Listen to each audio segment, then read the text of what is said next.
Welcome to the Taos Institute's Relational Research Network video series. In this series, we explore research from a relational perspective. We hear from people working with a relational research process and learn about related values, concepts, and practices. To start, here are some of our ideas. Research from a relational perspective embodies a philosophical and co-creative stance. It is thus not a method, per se, but rather a collaborative way of being. Engaging from this perspective entails an ethical responsiveness to a focus of inquiry. Recognizing that reality is created through language and social structures means it can also be recreated. Relational research is a process that is attentive to broader relations and interactions. The purpose is to expand possibilities and co-create transformative potentials. We hope you enjoy the series and invite you to join in the conversation. Sally St. George and Dan Wulff, a conversation with Ilana Rice. Relational research as daily practice. Sally St. George and Dan Wulff are both professors in the Faculty of Social Work at the University of Calgary in Canada. They are both Taos Institute board members. Sally and Dan's version of relational research is called Research as Daily Practice, which developed from their conversations together since they are colleagues as well as married to each other. From the vantage point of pracacademics, they find a way to manage and honor their academic and practice life and responsibilities by connecting them as they live in these roles in the same way. They systematically and reflectively examine their curiosities and ideas in order to better understand what they do and what they could do. Welcome, everyone. I'm Ilana Rice, a Taos associate and a member of the Relational Research Network.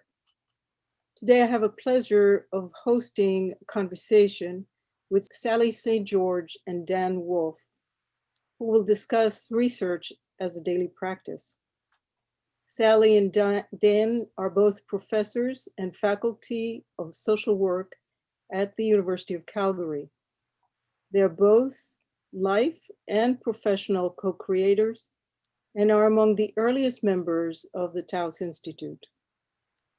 They're active contributors and make significant additions to our development through board membership, committee work, teaching, and writing. Most recently, they contributed a chapter to the newly published Sage Handbook of Social Constructionist Practice. Welcome, Sally and Dan. Thanks, Ilana. So, research as daily practice. Where would you like to start?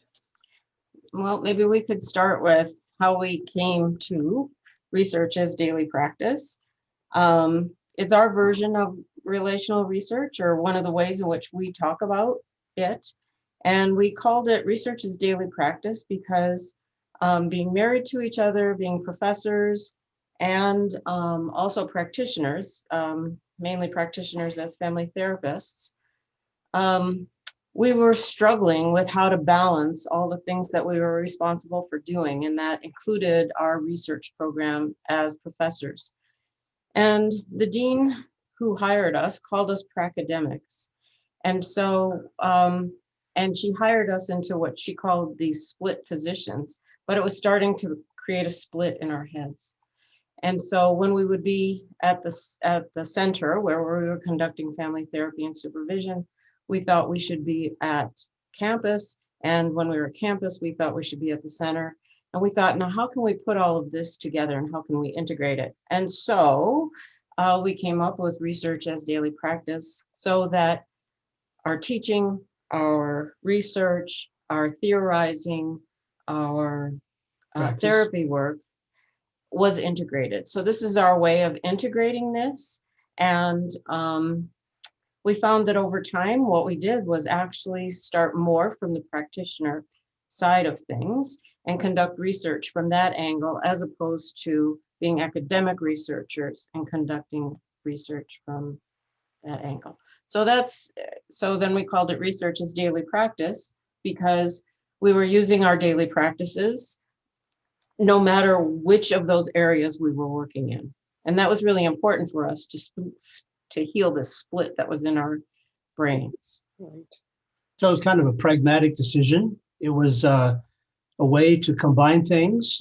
It was started with the assumption that practice and research could be integrated to some degree. So we started with that assumption and said, let's see how integrated we can make these two things. Mm-hmm. And so when we write it, it's probably not 100% accurate, but we write research as daily practice, and we capitalize each of the words because we want that to be so emphatic about it's not separate from, it is daily practice. So with some... The daily practice also includes research. Uh-huh. Yeah. So some people's efforts to put research and practice together in some sort of a relationship, some kind of a mutually beneficial relationship, we've gone a little bit further, and we want to see if they can be considered the same thing. That practitioners, in a way, are kind of researching, in quotes, as a verb, what they're doing with clients. That the act of doing good practice involves lots of the same things that we think of when we think of good research. Having a question or an issue, gathering information, putting it together, doing something with it, and then evaluating it is the way we look at practice, and it's also the way we look at research. So we've gone that extra mile to say, what if they happen to be the same thing, just languaged differently? And traditionally, they were different. They were separated sort of in a rigid academic fashion, Sure. but in practicality, and let's be clear that we're talking about relational research and relational practice. Right. Mhm. Yeah. Right. So there's been a long tradition of trying to consider them to be separate.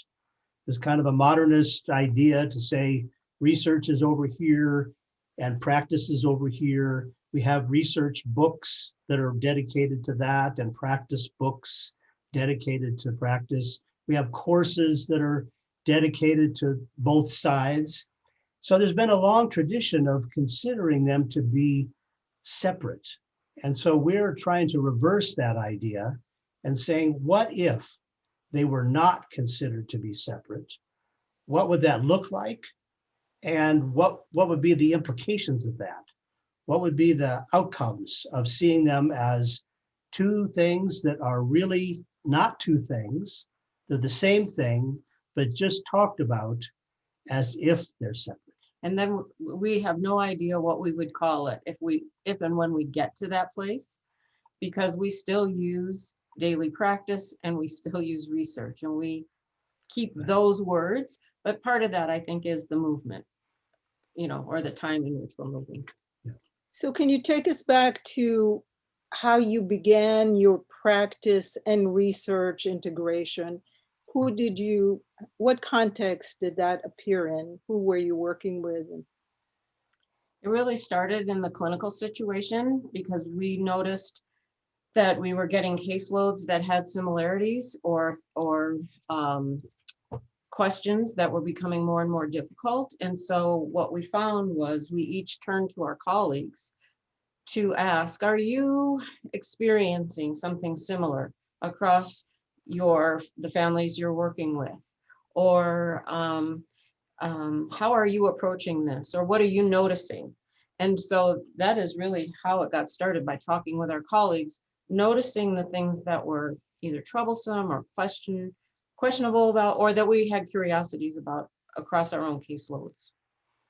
So that coming together with other people who shared a clinical concern put us in relationship with other people, and we began to then talk with each other about what we collectively are understanding about this situation.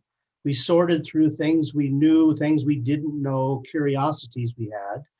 And then once we kind of got some things on the table, we collectively said, how can we kind of take a look at this way in a systematic, deliberate way, come up with some ideas on how to better work with these kinds of situations, whether they be family violence or whatever the issues were. And then we collectively began investigating these different strategies, coming back together, comparing notes, and then coming up with some ideas about what would be better practices that we could use and continue to develop.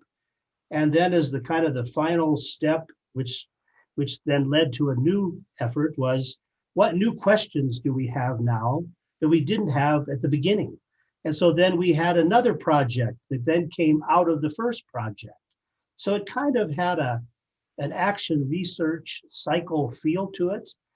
Although we were just practitioners trying to do good practice, but we were following strategies which oftentimes people consider to be action research.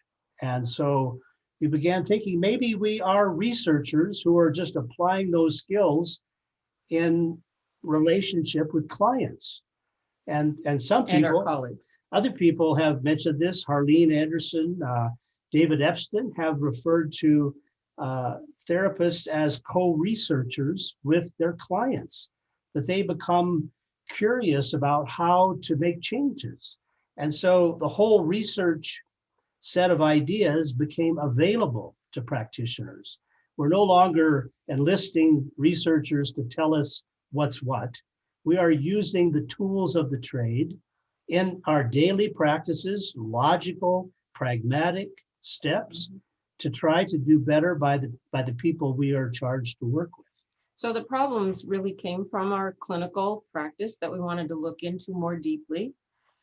And things like adolescents running away from home, adolescents self-harming, parent-child conflict was probably the most prevalent of the dilemmas that we were noticing at the clinic we were working at.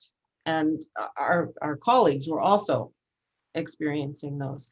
So we started with those and then went through what we consider systematic steps to looking at it, trying to understand it better, and figure out more effective ways of working with families who are suffering from this. We also found that when we studied this, these ways of working, the ways we were working, how they were working, we then discovered we found some ways that we could have done it.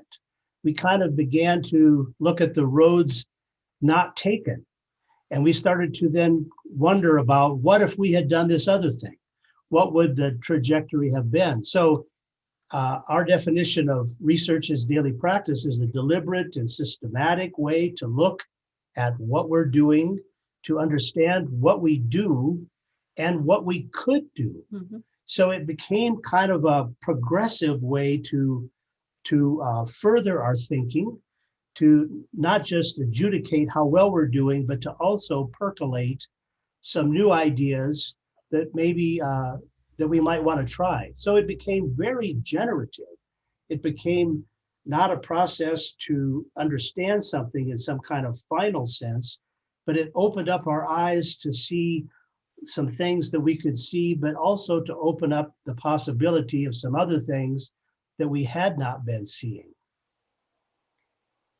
So the conversations here are between you and colleagues, yeah, or other practitioners? Yeah. Yeah. Can you think of any examples that will demonstrate how this works in real life? In a clinical situation or everyday life situation? Well, either one. Yeah. Well, you want to tell the story about students who took these ideas and then began to implement them? So one of the things that we began to study was parent-child conflict. And one of the things we wondered about is what were kind of the outside discourses that families were engaged with, taking up, that fed into parent-child conflict, because we didn't think they were just having conflict for no reason. And it wasn't just internal. Our idea was that there probably were some other things that were kind of filtering into families as we all live with those societal discourses. So we decided to take a look at what were the societal discourses that we thought were part of family life with regard to parent-child conflict. And those we did it dialogically because that's the way we worked and supervised. And when we met, we had discussions. So this is what we did with each other to generate all these discourses.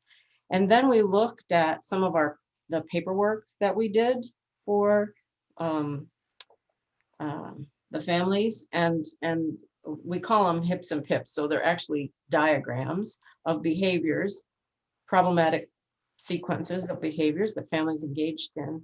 And we tried to look across those. And again, we did it mostly by discussion.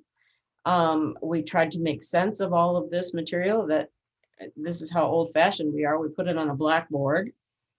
I mean, it was really a green board, but it was, we took pictures of it. And we tried to make sense of it and how these things went together. And so we did that as a group. And from that, we were able to actually come up with questions that we could use to ask families about the discourses that they were most aligned with or taking up, so that we could understand better what was contributing and way to parent-child conflict and ways we could interrupt it. But here's one of the outcomes we didn't anticipate, and that was the most enjoyable. We were in the midst of this because we were taking a whole academic year to study this. We had student interns and we had our colleagues. And all the students went to supervision sessions with their confessional tales. And every last one of them said, I know we are not done with the research project yet, but when I was in session the other day with my family, or over the course of this last week, I started asking them about discourses. I hope that's okay. So rather than waiting for a final kind of conclusive answer, like oftentimes we think of with traditional research, this research effort, initiative, spawned new things along the way. And that was just as important to research as daily practice as any kind of outcome, any kind of a final statement or understanding. So it became part of supervision. It became part of mentoring. It then produced new data. So and even new paperwork that we thought maybe we need to record and note different discourses that we're noticing or that our families are providing, because we should pay attention to those and they should become part of our conversations. So at this point, even we couldn't tell what's research, what's practice. It became fully integrated. So research as daily practice produces things along the way that are useful. It doesn't kind of, spend a long time developing data and analysis to come up with conclusive statements. We think the best forms of relational practice, relational research, actually generate things as they go along. And we're prepared to recognize them. We're prepared to utilize them. We're prepared to fold them in to this ongoing initiative to examine something. So this is one of the real practical advantages of this way of thinking in field situations or in agency work or institution work, is that there's this kind of ongoing evolution of your thinking by using a set of ideas about research and practice like this. So that's to us as valuable as any kind of conclusive article we may write or some kind of final thought about what's it like to work with parent-child conflict. Those are also useful, but we think it's so pragmatic that that's the attraction for the practitioner to dabble with this. And do you think that your students have an appreciation of the way, because you came to it as seasoned practitioners, are students able to integrate those two concepts of working together both in research and Yeah. and doing the practice. But we found that for us old people, we've had to unlearn some old patterns to accept this. New people students, new academics, new practitioners, new researchers are much more open to this possibility. And once they see it, it's one of those things, when you see the connectedness and you see the value of the interconnectedness, you can't go back. It's almost as if they've become imprinted with this distinction being blown up. And so they don't have to spend time later unlearning it like we did. So when we presented these ideas at conferences, the people that take to it most readily are the students and the young academics. And the ones who struggle the most are those seasoned practitioners who've spent a long time kind of feeling this distinction as being real. Mm-hmm. So interesting. So I wonder what, in all this time you've written about it, you've talked about it, what still intrigues you about this idea of this integrated approach to your work? Well, I would say one thing for us is that, as you said earlier at the beginning, that we've done this with other practitioners. We've kind of embraced them and they've gotten into this with us and help us evolve these ideas. But as I said earlier, Harleen and David Epstein both talked about doing co-research with their clients. And so I think that these ideas could move into the realm of having clients be partners in this initiative, research as daily practice. So they would become full participants in this way of looking at their problems, kind of as a researcher, as an experimenter, rather than feeling I'm a client. And there's possibly some real advantages of seeing themselves as co-researchers of their dilemmas, rather than a client who is suffering from their dilemmas. So I think if we could take this into the realm of clients being participants, that would be a great development. And I'm confident that it would be very, very useful. But that's not something that we've formally done yet. Another thing I think that remains intriguing and probably always will is that when we take the time to systematically look at what we see as patterns in our practices, for example, we always find something new that if I was just thinking about the patterns in my own head, I wouldn't see. It's kind of that iterative, discussing it, maybe sometimes putting it up on the board or on paper and looking at it again and again. It's like, oh, things start to be visible that are not on that first go round or just in my own mind or in my own, even in our own back and forth conversations.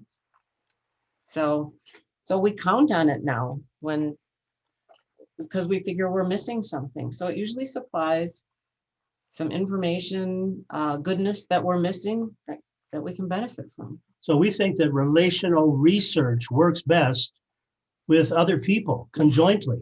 When we team up with other colleagues, 3 or 4 or 5 others, the things that we come up with collectively are way, way beyond what we could do individually, given our own individual ways of looking at things. So to be relational means to be actually relational, that is inclusive of others. And ideas. Yeah. And what I thought I heard you say, Sally, is that this practice also changes you in some way. You've changed the way that you approach understanding the issues or what it takes to understand the issues. Yeah, and encourages us to try new things right away, kind of like the students did. They began trying this out without the results being in. And but then that provides new information that we can try to make more sense of. And so this is one of the things that we think we've really contributed is that this doesn't have to take enormous amounts of time among a group of practitioners. It doesn't have to take any money. It could, but it doesn't have to. And we don't have to wait a long time to figure something out. So yeah, so that keeps the intrigue and the interest and the motivation, I think, going too. And as Dan said, the generativity of it, the creative juices that flow together. Yeah. And this is our way of doing it, is just one application of relational research. You know, there's a long continuum between research and practice being partners. We're at the far end that says we're going to consider them the same, but there's all kinds of other variations on this continuum where they can be mixed in different ways. So we're not claiming to have a better version of relational research. We're just saying that we think we have a unique one.